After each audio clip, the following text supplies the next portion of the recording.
On va passer maintenant au second sujet, c'est la Côte d'Ivoire. Blé Goudé se voit en destin présidentiel. On accueille sur le plateau Komi Mayaba, directeur de publication du journal Le Sorbona. Bonsoir Komi Mayaba. Bonsoir Samuel, bonsoir tout le plateau.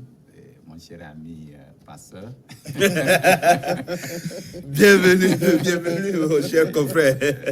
Allez, on parle donc de la Côte d'Ivoire. L'ancien chef controversé des jeunes patriotes de Côte d'Ivoire, Charles Blé Goudé, récemment acquitté des crimes contre l'humanité par la Cour pénale internationale, se voit un destin présidentiel dans son pays. Dans un entretien diffusé mercredi par la chaîne France 24, j'ai des ambitions pour un jour diriger mon pays avec une équipe qui comprendra qu'il faut faire de la politique autrement en Côte d'Ivoire, déclare depuis la haie où il est en liberté sous condition après 5 ans de prison, ce fidèle de l'ex-président Laurent Gbagbo. Le jour où la procédure sera finie, je rentrerai chez moi, dans mon pays, la Côte d'Ivoire, m'attend, affirme donc cet ancien ministre.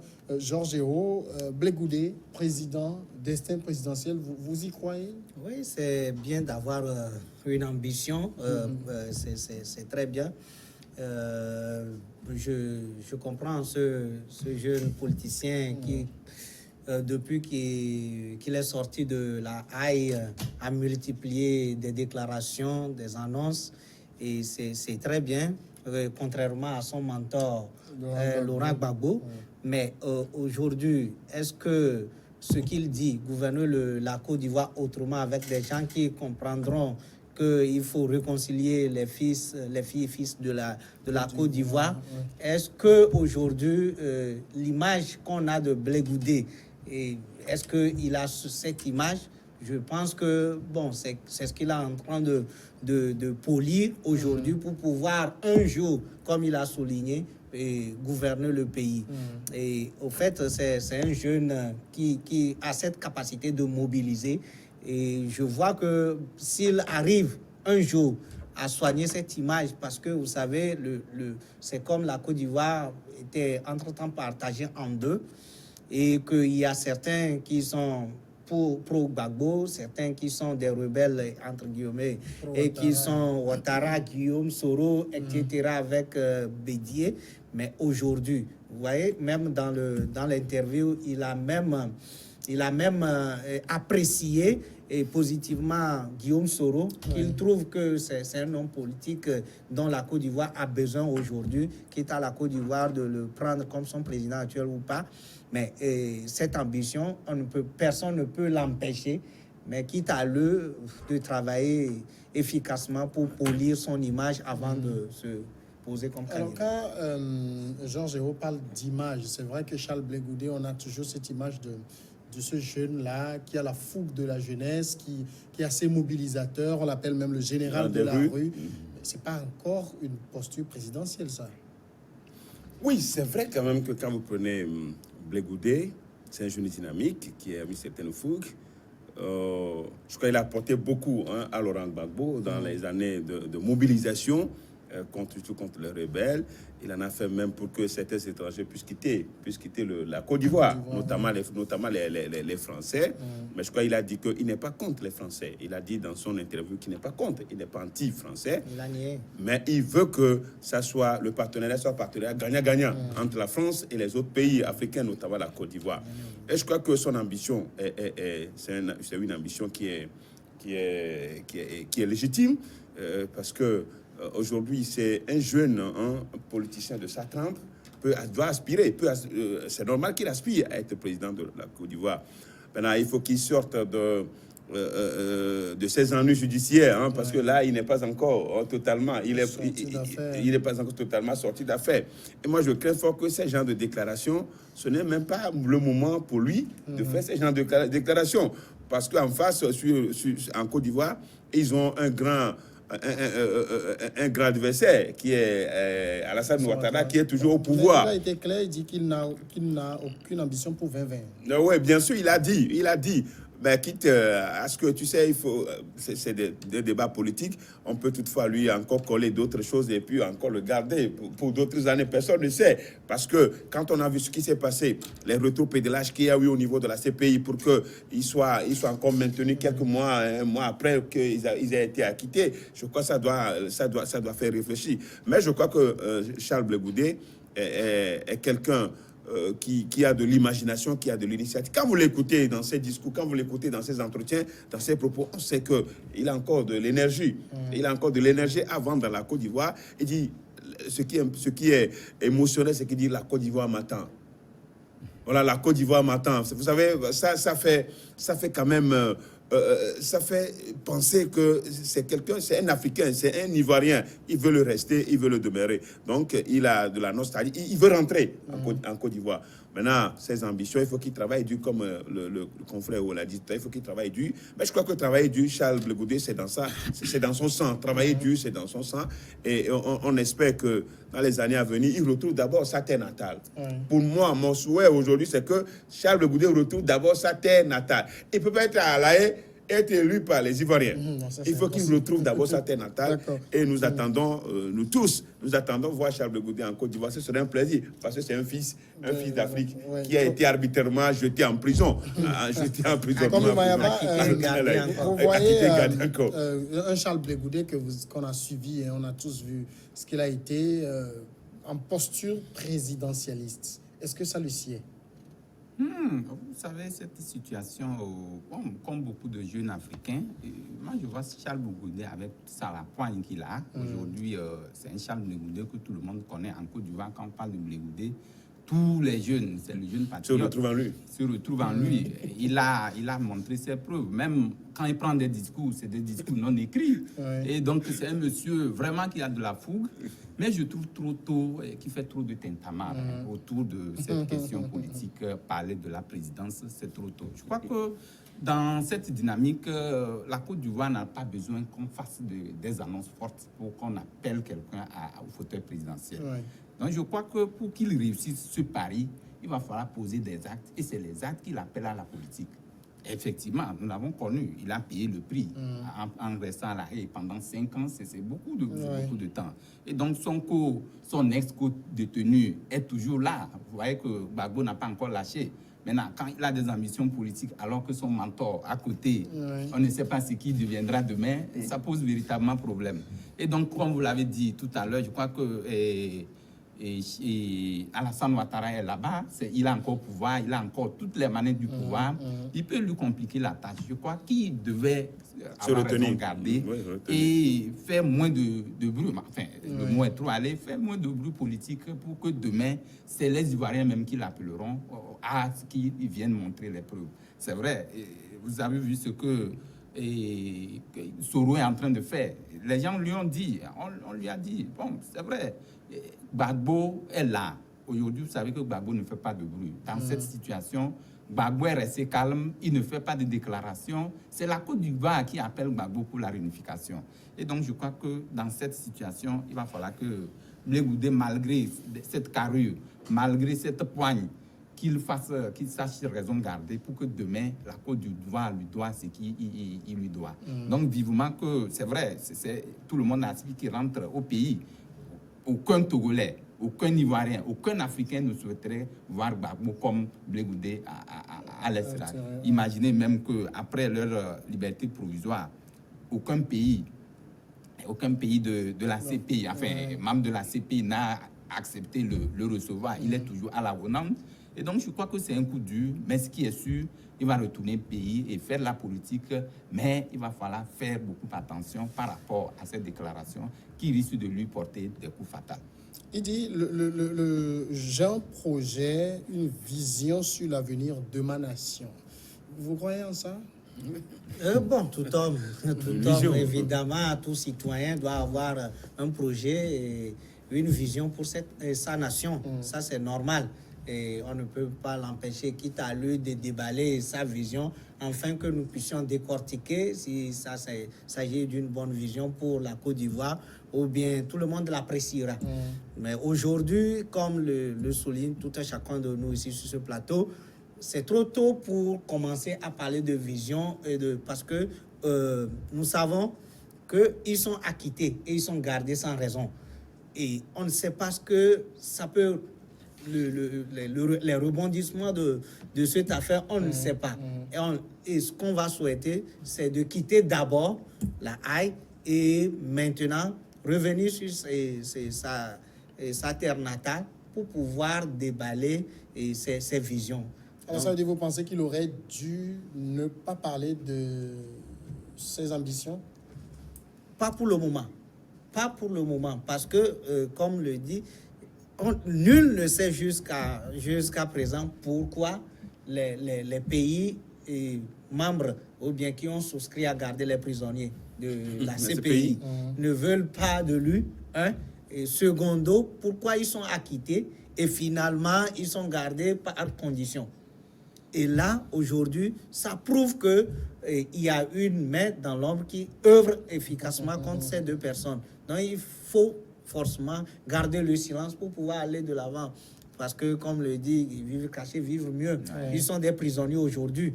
Qu'on le veuille ou pas, ils sont des prisonniers aujourd'hui. Un prisonnier, il doit avoir beaucoup de stratégies pour sortir d'abord. Et après la sortie, on peut faire des déclarations. Mais est-ce que Charles Blé Goudé a dit, Pasteur Edo, comme ça inquiétera qui Ouattara, Soro, qui a intérêt à être inquiet?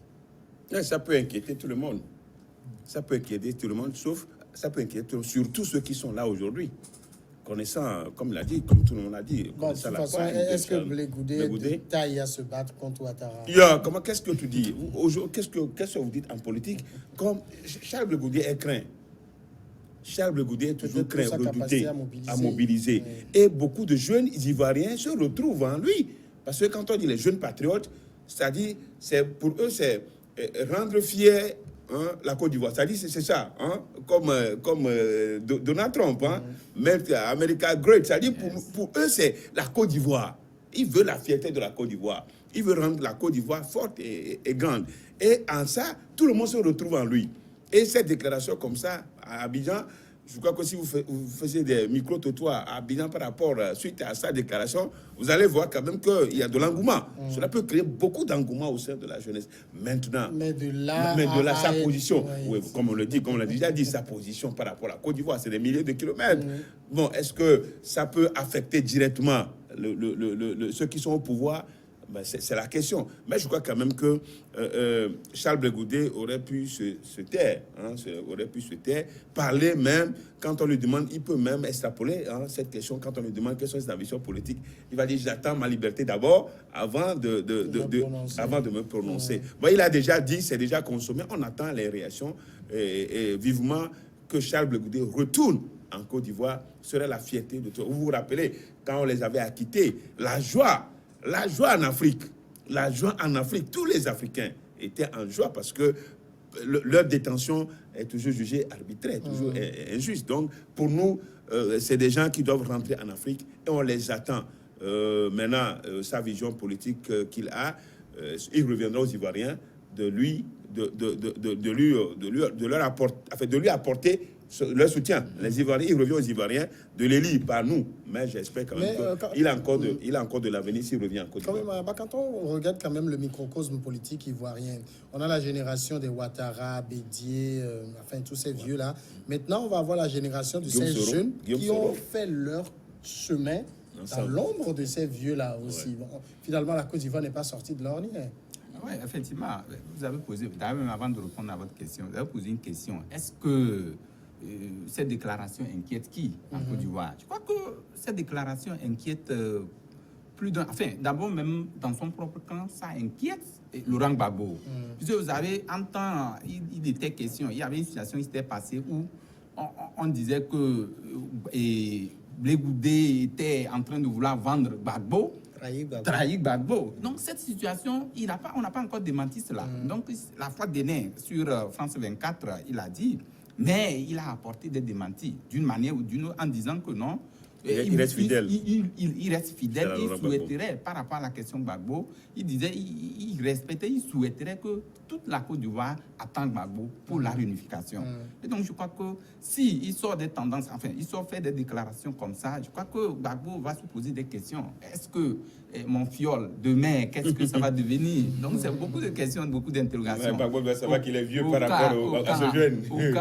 Il faut le préparer, il faut préparer. Oui, justement, au camp Ouattara, je crois que ça va inquiéter, puisque vous savez la fougue que Blé Goudé a. Aujourd'hui, s'il faut parler de la génération, je crois que Ouattara n'a plus à donner par rapport à Côte d'Ivoire. Puisque c'est vrai. C'est vous qui le dites. C'est Charles Blé Goudé et Guillaume Soro. Ouais, non, c'est Charles Blé Goudé et Guillaume Soro même n'a pas encore l'incandescence politique pour la Côte d'Ivoire. Parce qu'il est tramé, il est trempé dans beaucoup d'affaires. Ouais. Donc aujourd'hui, il est considéré... Qui peut revenir, justement, qui peut revenir, comme vous le dites. Ouais. Donc aujourd'hui, en Côte d'Ivoire, je crois que la nouvelle vision, la nouvelle donne, c'est que Gbagbo et son code de tenue, je crois, et Blé Goudé sont tellement très attendus en Côte d'Ivoire pour que la Côte d'Ivoire retrouve ses lettres de noblesse.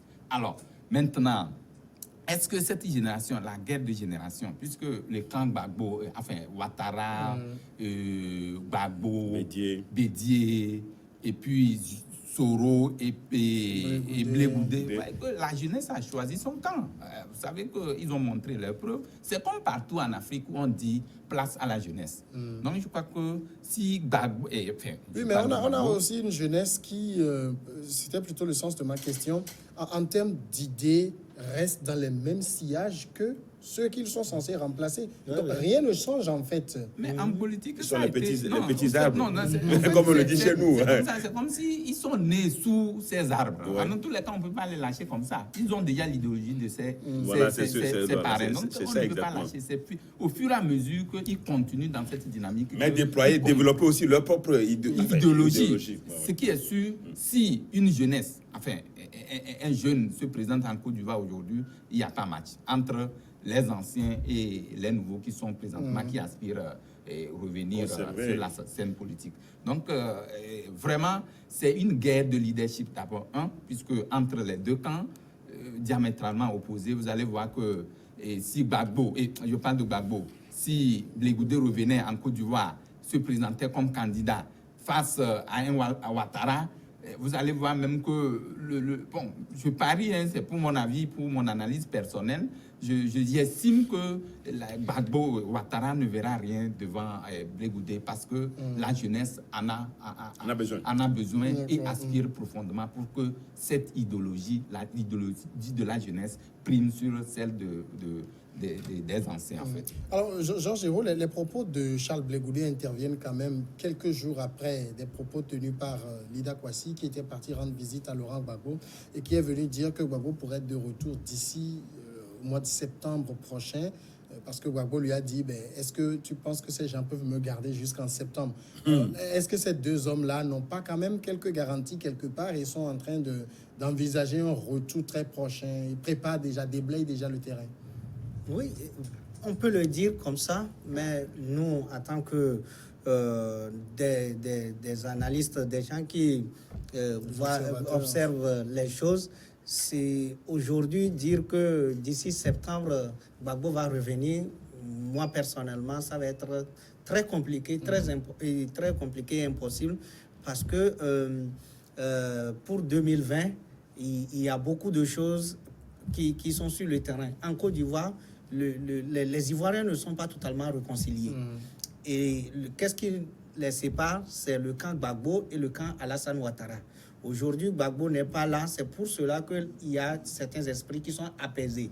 Mais quand Gbagbo va revenir, ça va devenir autre chose. Les gens vont se mobiliser autour de Gbagbo et le même camp qui était contre Gbagbo vont toujours se mobiliser autour de Alassane Ouattara et ça va faire un clivage au niveau de la Côte d'Ivoire. Donc, ce qui inquiète, le même aspect de la chose, inquiète les camps Ouattara. Parce que, vous savez, vous avez envoyé votre adversaire ou bien vous avez contribué, selon le cas Gbagbo, le camp Ouattara a contribué à envoyer Gbagbo et Blé Goudé en prison. Et quand les gens vont venir, ils ne vont pas forcément les pardonner comme ça. Il va y avoir quelque chose de vengeance contre le camp d'Alassane Ouattara. Et donc, Ouattara n'est pas prêt à aller aussi répondre un jour devant la CPI pour les questions de la crise de 2011. Donc, aujourd'hui, on est d'accord que le retour de Gbagbo est compliqué à cause de la situation socio-politique qui prévaut en Côte d'Ivoire. L'idéal maintenant, c'est quoi? Parce qu'on évoque que généralement, on parle beaucoup de réconciliation. L'idéal, est-ce que c'est que ces deux hommes rentrent ou bien qu'ils restent bien loin avant 2020? S'ils rentrent en Côte d'Ivoire, ce serait bien pour la Côte d'Ivoire, puis bien pour elle. Mais s'ils sont encore dehors, c'est bien pour Alassane Ouattara, mais ce n'est pas bien pour la Côte d'Ivoire. C'est bien pour Alassane Ouattara. Lui, il peut continuer, même s'il veut se présenter encore en 2020, il pourra le faire.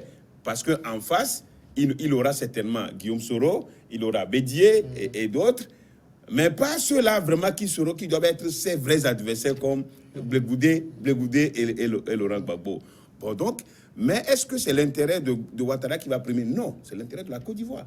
Et nous avons vu l'engouement qu'il y a eu quand on les a acquittés. On a senti immédiatement que la Côte d'Ivoire s'est réconciliée, immédiatement. Et surtout quand on a annoncé leur retour avant le volte-face. Avant le volte-face. Bon, donc, c'est de la CPI, c'est ça qui a compliqué la situation. Actuellement, on se tentait quand même de vivre un vent de réconciliation en Côte d'Ivoire. Malheureusement, ce n'est pas ça, puisque les partis sont encore gardés, les partis sont restés encore devant la défensive et sur leur position. Rien n'a bougé en Côte d'Ivoire. On a l'impression quand même, tout ce qu'on nous fait voir, on nous mirote des choses qu'on nous présente, mais ça ne décrit pas la situation réelle, profonde en Côte d'Ivoire. La Côte d'Ivoire reste encore divisée, profondément déchirée. Et ça, il faut le dire. Alassane Ouattara essaie de faire tout et tout. Pour l'économie, on est en train de voir l'économie, mais ça ne suffit pas. Les cœurs sont brisés. Et on attend Laurent Gbagbo et Charles Blé Goudé pour que la réconciliation soit automatique. C'est ça. Et Gbagbo l'a dit que lui ne viendra pas en Côte d'Ivoire pour venger. Pour venger Alassane Ouattara. C'est ce qu'ils disent aussi. Pour venger Alassane Ouattara et les autres. Bon, donc, comme tel, on aurait pu quand même, Alassane Ouattara aurait pu profiter de cet acquittement pour dire, écoutez, faire tout et tout pour les faire rentrer en Côte d'Ivoire. Ce n'est pas facile en politique. Ce n'est pas facile en politique. Mais c'est ce qu'on aurait pu faire. Maintenant que tout est resté là, et ils sont toujours à l'extérieur, ça complique la situation en Côte d'Ivoire. Mais leur retour, je crois que leur retour, c'est bon pour la Côte d'Ivoire. Et Alassane Ouattara aura beaucoup à gagner. Comme Mayaba, vous pensez cela, que l'idéal, c'est qu'il rentre? En fait, l'idéal même, c'est qu'il rentre. Mais le problème, c'est quoi? Vous allez voir aussi que Gbagbo est accusé, il est condamné par contumace. Oui, en Côte d'Ivoire. 20 ans de prison. 20 ans de prison. Cette situation aussi est inquiétante. On ne sait pas si demain Gbagbo mettait le pied en Côte d'Ivoire. Vous savez, c'est un jugement sur mesure. Cette situation va encore surgir. Donc, c'est beaucoup de questions. Comme nous le disons, c'est vrai. Il faut que Gbagbo et son co-détenu rentrent en Côte d'Ivoire pour la stabilité, pour la réconciliation de la Côte d'Ivoire. Et donc, il va falloir que les autorités ivoiriennes comprennent que pour que la Côte d'Ivoire se retrouve ses fils, il faut vraiment ménager, faire de manière à ce que les deux rentrent. Il faut éviter les calculs politiques. Est-ce que c'est possible? C'est ça la question. On va aller à la pause et on revient après le journal.